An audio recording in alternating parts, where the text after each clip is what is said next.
I was very lucky to have started that business being so young. I'll say this because by the age I was 21, I had a mortgage, I had car loans, I had a business loan with workers, completely different industry. So I was really lucky that all that collapsed and I lost everything, because that made me realize that for me, all those things, you know, like success that society told me, was not really important. Not really important, it just made me really, really stressed out.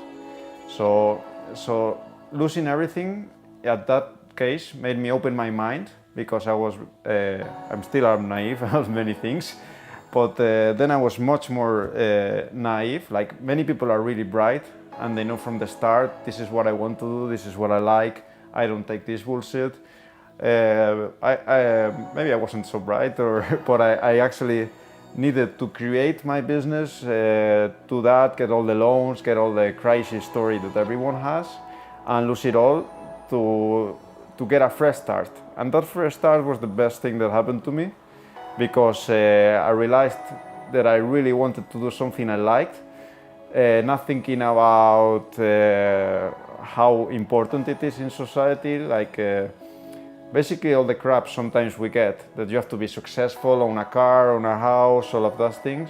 So that made me realize I want to do something I like and that I have passion, and that I'm not doing it because I'm thinking of money, you know? So that's what got me into tattooing. The only thing I realized I liked was always like drawing, kind of like charcoals.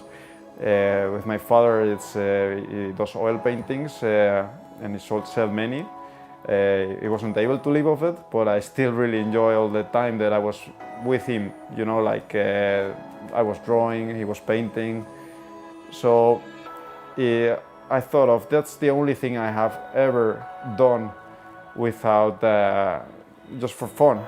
So could I make it a living?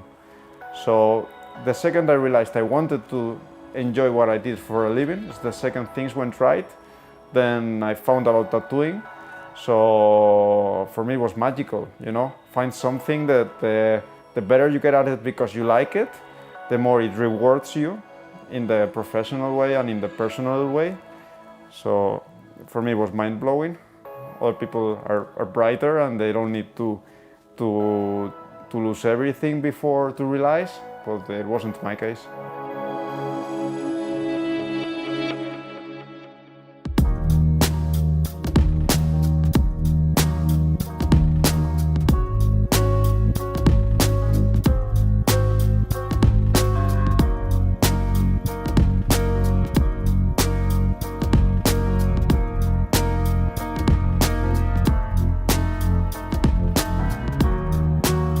Yeah, people often ask me, like, how did you learn so many things so fast? I still think I have a lot to learn. That was the first thing I would say. I would say is the need I found since I started to get better. Initially it was very difficult for me to make a living out of it, and I really needed to. So that need got me in a good start, in a real motivation kind of start. Then from there on, it was just the appreciation and the ambition of wanting to do what other artists do. When I started, it was like the time when Avista were creating realistic trash, just something new.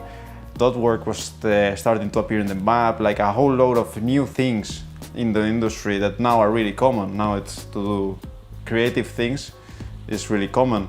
I just had this need to know and to learn. So that kept me moving from studio to studio, not staying for more than 6 months in the same studio and in the same city.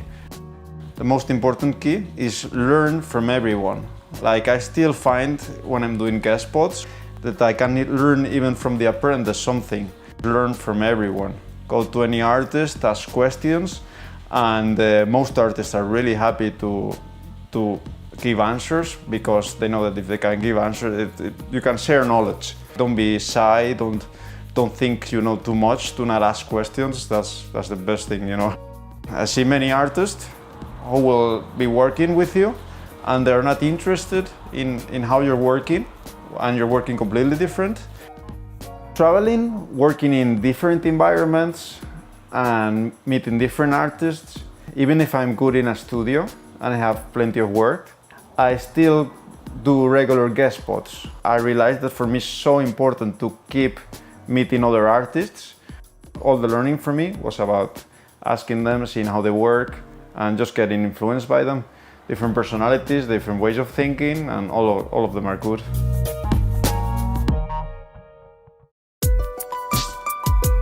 The word I like to call it is abstract reality. I love the feeling of the rigidness of the rules. There's many rules when I'm doing something realistic. Like the eye has to be exactly the same proportions, the nose has to be really exactly the same kind of lighting.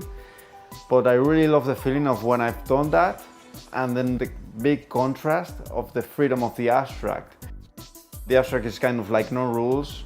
I can start tattooing and I have a basic idea of where I want to go, but then from there on it's free. So for me, it has always been like real mind-blowing, the jump from one to the other and putting those two things together, abstract reality. I don't know the best name for it, definitely. Avant-garde now they were saying, that's a cool name. Why? Because you can get many different ideas into the same image. If you have something that's half a face mixed with the background and mixed with something else, that just gives so much meaning. That's what clients are looking for. Especially what I like about all the splashes and all the stains in tattooing, they just feel like energy. Like when I see a stain, you can actually see the movement. You can see the stain falling and creating a splash and creating an effect, but all that is movement. It's not still, it's like an explosion capped in that moment. So that's for me what's so beautiful about an ink stain. It's like stopping time for that explosion. It's just the moment when the ink hits the paper, it just gets stopped there. Like the movement stops and you can actually see how hard it hit it, how fast it did. It's just like energy, like watercolors, like one color mixing with other color. That's basically there. It's so much to play with. That would be also the word, you know. It feels so free. When you put it beside something that's so rigid as realism, it's just like it's like the opposites put together, and that's what I really like about abstract reality, surrealism, and all these things. I wouldn't know if for any tattoo artist it's important to explore other mediums, but for me it's definitely such a big influence. It has really changed my technique. When I started tattooing, I had all sorts of rules, the order of colors. I had to follow a structured order of colors. First there had to be the lines, then the blacks, then the dark colors. All that, for me, with painting and drawing, it really changed.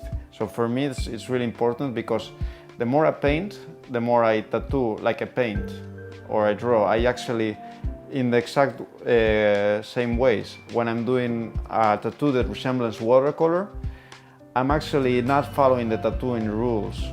I'm just following how you would paint a watercolor, which is, for example, the opposite. Like when you're tattooing, you normally learn that you first do the dark and then the clear, so you don't mess up the clear colors.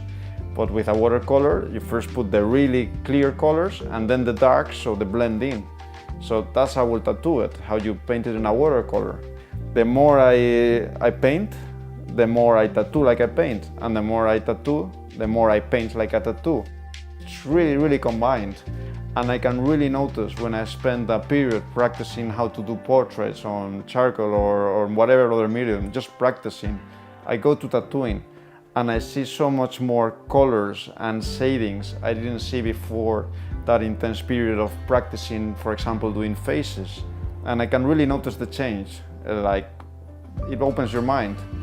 So in my case, they go together. And I really wish I had more time for painting, definitely.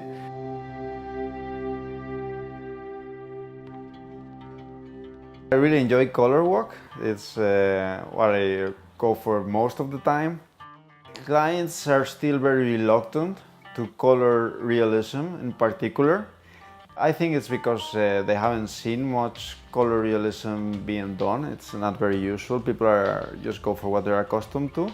And also because they are afraid. I really understand the difference between something being really colorful, which for me, in other words, which for me technically means having a lot of different color ranges together. For example, like greens, reds, blues, yellows, purple, like a whole different. But I also understand how to make something that's color and it's not colorful. I'll explain that a bit better. For me, when something is color and it's not colorful, it means more like in real life. Sometimes things are not full of color, but they're not black and gray. The word would be muted colors. They're toned down, they're not vibrant. For me, it's a much bigger range of possibilities with color than with black and gray, because it's black and gray or many colors. So I feel so much more free to do more things. Also, when I use color and I look at a color portrait, for me it feels so much more realistic than a black and gray portrait. Why? Because reality is color, like we don't see in black and gray. So for me it makes more sense that color looks more realistic. In many cases, black and gray is the best option. So it's like I'm not too rigid about it.